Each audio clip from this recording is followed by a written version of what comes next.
Our first Prime Minister said, you can tell the state of a nation by looking at the status of the women there. You can tell the condition of the nation by looking at the condition of its women.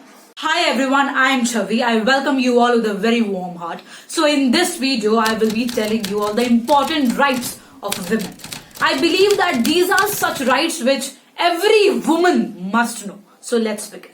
Before actually jumping into that, what are the rights for the protection of women are, it is very important to understand that what is the status of women in India. As we all know, India is one of the few countries where males significantly outnumber females. And this imbalance has increased over time. And in this male-dominated society, women were not able to take their own decisions. They were limited only around their household chores and undertaken the responsibility of their home and family members. People of this country used to say this country Bharat Mata. However, they don't know what the Bharat Mata actually mean. They don't know what is the true meaning of Bharat Mata. Also, they always talk about women empowerment, but they don't know what exactly the term women empowerment mean. My dear friends, it means that the empowerment of women when they are able to take their own decisions by crossing the limitations of their home and society. Hope मेरी ये जो video आप में से कुछ महिलाएं जो है रिलेट कर पा रही होंगी और आप समझ पा रही होंगी कि कैसे जो है हमारा जो समाज है वो मेल डोमिनेटेड रहा है और कैसे महिलाओं को जो है इतना कुछ सहना पड़ता है। वो सेक्सुअल अब्यूज हो गया, इमोशनल अब्यूज हो गया और तो पता नहीं क्या क्या। सो आज इस वीडियो में मैं आप सभी को जो है जो राइट्स जो है किसके लिए, महिलाओं की प्रोटेक्शन के लिए जितने भी राइट्स हैं वो मैं आपको जो है आज बताऊंगी। So let's begin. पहली चीज आती है डोमेस्टिक वायलेंस की। डोमेस्टिक वायलेंस जिसको हम हिंदी में घरेलू हिंसा भी कहते हैं, वो क्या होता है कि अगर आप किसी महिला को, अगर कोई महिला उसके घर के जो रिलेटिव्स होते हैं, जो फैमिली मेंबर्स होते हैं, उनके द्वारा, यहाँ पर ये बात ध्यान रखिएगा कि मैं सिर्फ और सिर्फ यहाँ पर हस्बैंड की बात नहीं कर रही हूँ, मैं बात कर रही हूँ कि रिलेटिव जो घर के जो मेंबर्स हैं उनके द्वारा भी अगर उस महिला को क्या किया जा रहा है, फिजिकल अब्यूज किया जा रहा है, मेंटल अब्यूज किया जा रहा है, इकोनॉमिकली अब्यूज किया जा रहा है, सेक्सुअल हरासमेंट या फिर इमोशनल अब्यूज जिसको हम कहते हैं, ये सारी चीजें अगर की जा रही है उस महिला के साथ, तो उसको हम बोलेंगे डोमेस्टिक वायलेंस। डोमेस्टिक वायलेंस के आजकल केसेस जो है वाकई में काफी बढ़ रहे हैं। इससे जो है विमेन जो है बहुत ही अपनी ऑर्डिनरी लाइफ जो है नहीं जी पाती हैं। तो इसी के लिए जो है काफी प्रावधान बने हुए हैं हमारे लॉ में। सबसे पहला तो ये है इंडियन पीनल कोड में जो सेक्शन 498A जो इंडियन पीनल कोड का है, वो ये कहता है कि आप जो है पुलिस के पास जो है आप FIR दर्ज करवा सकते हो। नहीं तो इसका एक सेपरेट भी एक्ट बना हुआ है जिसको हम कहते हैं prevention of women bye domestic violence, जो कि 2005 का जो है एक्ट है। उसमें भी प्रोविजन ये है कि आप जो है मैजिस्ट्रेट को जो है अपना जो है केस वहां पे कंप्लेंट फाइल कर सकते हो। तो ये सारी चीजें जो है डोमेस्टिक वायलेंस से महिलाओं को बचाने के लिए ये प्रावधान बनाए गए। और डोमेस्टिक वायलेंस के साथ साथ आपने ये भी सुना होगा कि विमेन को जो है बहुत ही ज्यादा मेंटली अब्यूज किया जाता है। किसको लेकर? डॉरी को लेकर। अनवांटेड और जो इलीगल डॉरी डिमांड जो है करी जाती है विमेन से, जिसकी वजह से उसको फिजिकल अब्यूज भी किया जाता है और मेंटल अब्यूज भी किया जाता है। तो अगर कोई इंसान अगर ऐसे डॉरी डिमांड कर रहा है किससे? वुमेन से, तो वो चीज एक तो डोमेस्टिक वायलेंस एक्ट जो है 2005 का DV एक्ट जो है, जिसको हम फेमसली DV एक्ट कहते हैं, उसके अंदर तो आएगी भी आएगी, लेकिन इसका अलग से प्रोविजन बना हुआ है, इसका अलग से लॉ बना हुआ है, एक्ट बना हुआ है, जिसका नाम है प्रोहिबिशन एक्ट 1961। करते हैं हम दूसरे राइट की ओर। तो दूसरा राइट जो है वो बात करता है daughters right in the property. तो देखो, हमने पहले देखा था कि पहले क्या होता था कि डॉटर्स जो थी को पार्टनर्स का जो है उनके पास राइट नहीं था। डॉटर्स के पास डॉटर्स जो है प्रॉपर्टी में जो है उनको हिस्सा नहीं दिया जाता था। सिर्फ जो बेटे होते थे वही सिर्फ जो है को पार्टनर्स बन सकते थे। तो लेकिन बाद में जो है सेक्शन 6 जो है हिंदू सक्सेशन एक्ट का, उसमें जो है अमेंडमेंट आई। वहां पर फिर जो है डॉटर्स जो है इंट्रोड्यूस हुई एज अ को पार्टनर, जो कि एक तरीके से बहुत ही रिमार्केबल स्टेप था। और अभी रिसेंटली जो है अभी जजमेंट आई है जिसमें डॉटर्स राइट इन फादर्स प्रॉपर्टी जो है वो इंट्रोड्यूस किया गया है। तो अब जो है डॉटर्स के पास फुल फ्लेज्ड राइट है अपनी अपने फादर की जो है प्रॉपर्टी पर। थर्ड जो पॉइंट है, थर्ड जो राइट है, वो कोड ऑफ क्रिमिनल प्रोसीजर से रिलेटेड है कि जो हम राइट्स ऑफ अरेस्टेड पर्सन जब हम पढ़ते हैं ना, तो उसमें एक चीज ये भी आ जाती है कि अगर कोई विमेन अगर अक्यूज्ड पर्सन है, अगर विमेन ने अगर कोई क्राइम किया हुआ है, तो उस केसेस में भी अगर उस विमेन को अरेस्ट करना भी होगा ना, अगर उसको आप अरेस्ट करोगे तो उसके लिए भी टाइम लिमिट डिसाइडेड है। ऐसा नहीं है कि आप जो है विमेन को रात को भी अरेस्ट कर सकते हो, जी नहीं। सीआरपीसी जो है उसमें क्लियर एक्सप्रेस प्रोविजन दिया गया है कि आप वुमेन को दिन छिपने के बाद और दिन छिपने से पहले, सुबह होने से पहले आप जो है उसको बिल्कुल भी अरेस्ट नहीं कर सकते, which means after sunset and before sunrise. ये जो टाइम पीरियड है इसमें आप वुमेन को बिल्कुल भी अरेस्ट नहीं कर सकते। ये जो है बहुत ही एक इंपॉर्टेंट चीज जो है जो एक वुमेन के हित में बोली गई है। और तो और नेक्स्ट चीज एक ये है कि अगर कोई वुमेन है, अगर उसका आपको अरेस्टेड अक्यूज पर्सन है वुमेन, और अगर उसका आपको जो है मेडिकल एग्जामिनेशन कराना है, तो ऐसा नहीं है कि कोई भी जो है मेडिकल एग्जामिनेशन कर देगा वुमेन का, जी नहीं। मेडिकल एग्जामिनेशन आप अगर वुमेन का कराओगे तो उन केसेस में फीमेल मेडिकल प्रैक्टिशनर या फिर फीमेल मेडिकल ऑफिसर का वहां पर मौजूद होना, प्रेजेंट होना बहुत ही ज्यादा आवश्यक है। लॉ स्कूल में रहते रहते, लॉ पढ़ते पढ़ते आपने जो है ये फेमस लाइन तो सुनी होगी, that custom prevails, but her situation में कस्टम जो है प्रिवेल नहीं करता। आपने एक फेमस कस्टम तो सुना ही होगा, सती का। कुछ सोसाइटीज ऐसी हैं जहां पर जो है जो सती का जो कस्टम है वो प्रिवेल करता था। सती क्या होता है, सती में अगर किसी विमेन के अगर हस्बैंड की डेथ हो जाती थी, then that woman was subject to burn alive in the funeral pyre of a husband. तो वो जो विमेन थी उसको जिंदा जला दिया जाता था, वो जो हस्बैंड की जो चिता होती थी, that was Sati, which is very डरा देने वाली चीज है। तो ये सती का ये जो कस्टम था ये पहले प्रिवेल करता था, लेकिन बाद में the commission of Sati prevention act जो है 1987 का वो आया, जिसने एकदम से बिल्कुल भी सती प्रथा को जो है अबॉलिश कर दिया। This practice of sati is no more applicable and no more practicable, and now it has been abolished and this is illegal.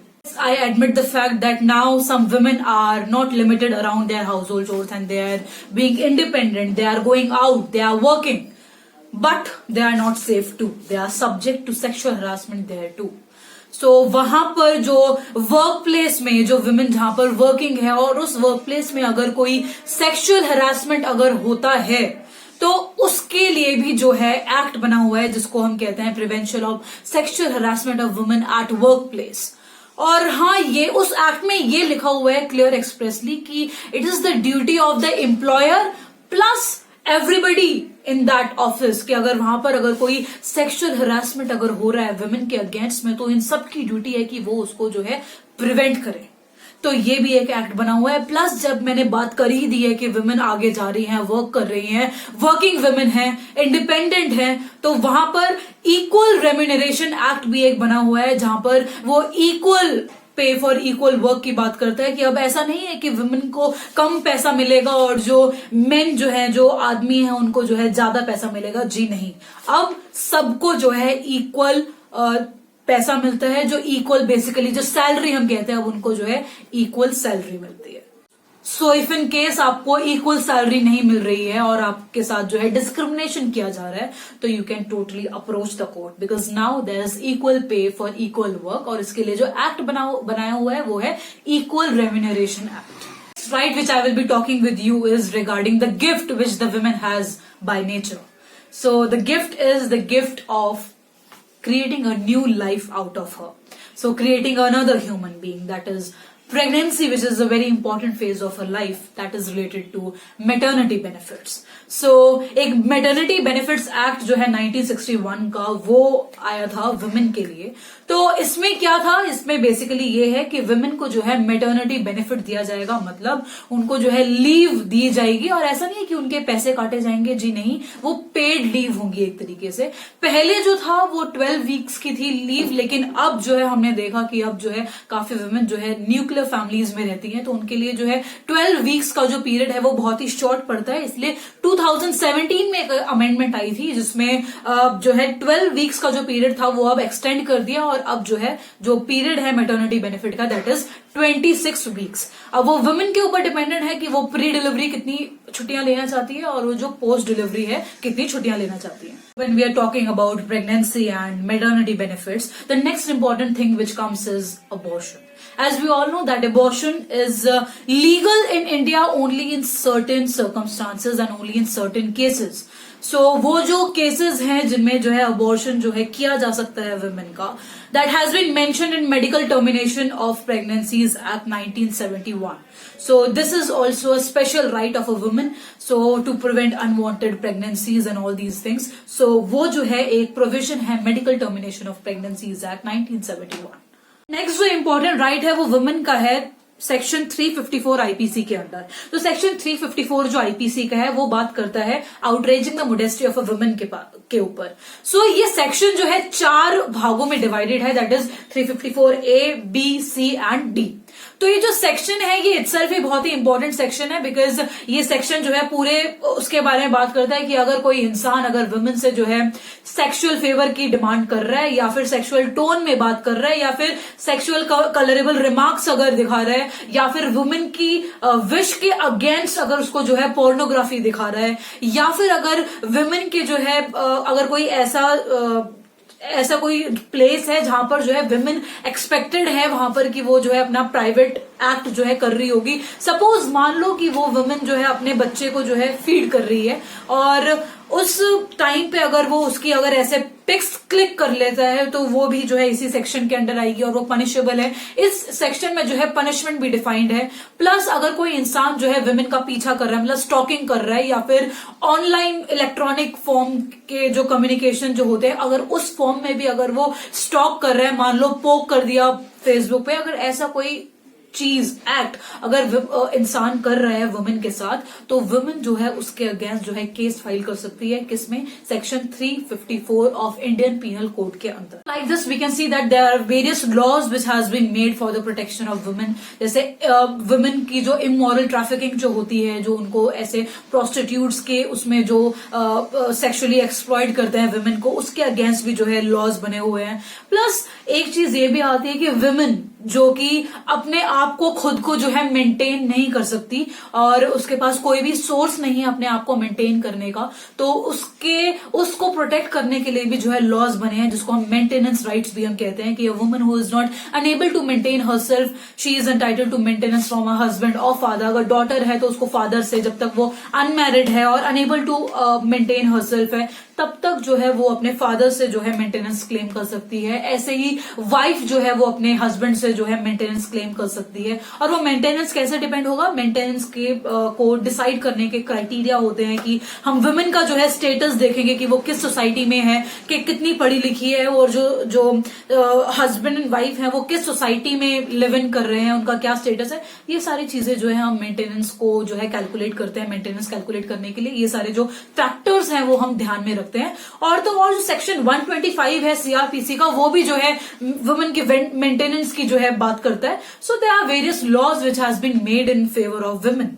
सो अब बात करते हैं कॉन्स्टिट्यूशनल प्रोटेक्शन जो कि वुमेन के फेवर में है। जैसे आर्टिकल 14 हो गया। आर्टिकल 14 जो है जो इक्वालिटी की बात करता है, राइट टू इक्वालिटी की, वो भी यही बोलता है कि वो उसमें जो है आप जो है सबको इक्वली ट्रीट करोगे और जो है डिस्क्रिमिनेशन नहीं होना चाहिए पर्सन्स के बीच में, प्लस सबको इक्वल अपॉर्चुनिटी मिलनी चाहिए। ऐसे ही जब आर्टिकल 15 की जब हम बात करते हैं तो वो क्लियरली जो है साफ शब्दों में बोलता है कि there should not be any discrimination on the basis of caste, creed, sex, all these things. तो और जो सब क्लॉज 3 है आर्टिकल 15 का वो भी बोलता है कि आपको स्पेशल प्रोविजन बनाने पड़ेंगे वुमेन एंड चिल्ड्रन के लिए। 16 ये बोलता है कि there has to be equal opportunity in terms of employment. And जब हम मूव फर्दर करते हैं, जब आर्टिकल 39 आ जाता है तो फिर वो बोलता है कि there has to be equal pay for equal work. ऐसा नहीं है कि मेन को ज्यादा सैलरी मिलेगी और वुमेन को कम, ऐसा बिल्कुल नहीं है। There has to be equal pay for equal work. So all these things are the rights in favor of women and for the protection of women. So yes, we are with the end of this video and these were the rights for the protection of women.